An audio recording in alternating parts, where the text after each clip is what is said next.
When you shoot macro really close, you run into a problem. Depth of field shrinks to almost nothing. You can stop down to f16, f22, but then diffraction eats your sharpness.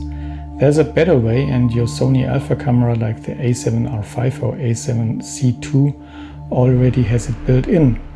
At 1:1 magnification, a true macro shot, your depth of field at f5.6 is about 1/3 of a millimeter, 0.28 millimeters to be precise.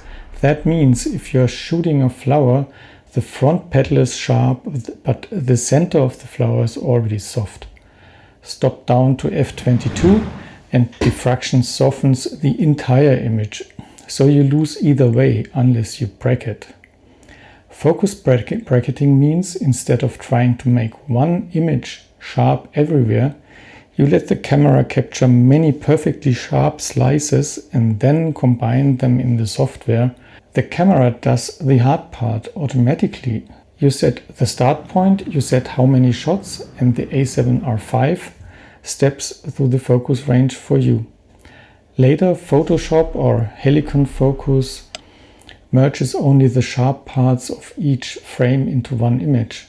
What you get is sharpness from the front to back at your lens's best aperture, usually f4, f5.6. No diffraction penalty.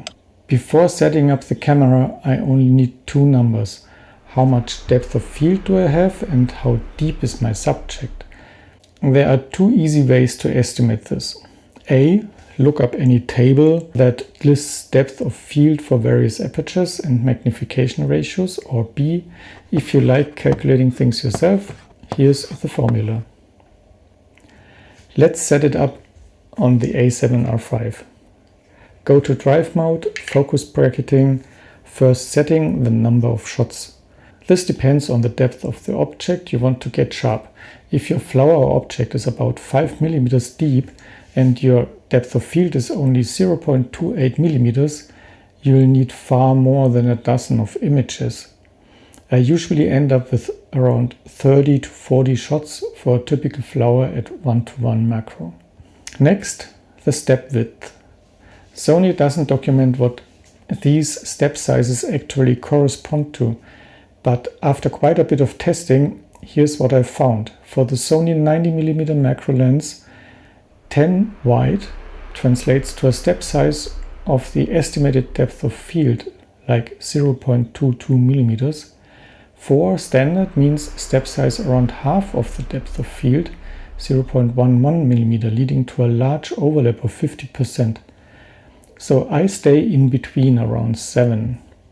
Then there's the order. I leave it on 0 to plus, which means the camera starts at your focus point and then moves away into the scene.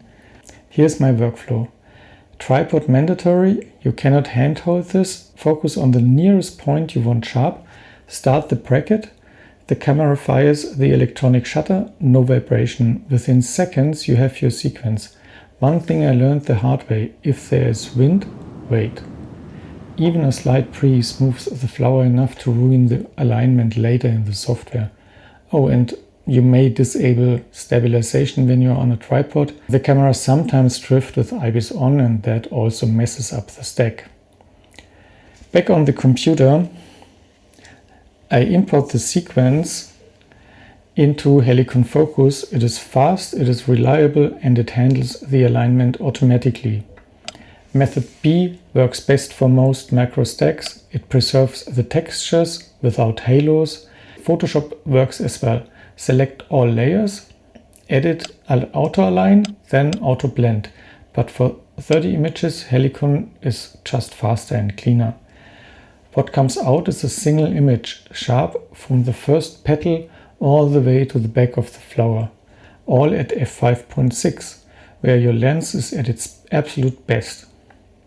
Same flower, same lens, same camera, only one difference, focus bracketing.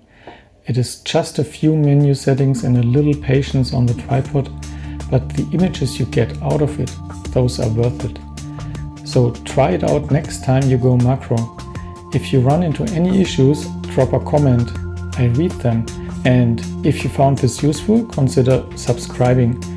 There's more to come. See you next time.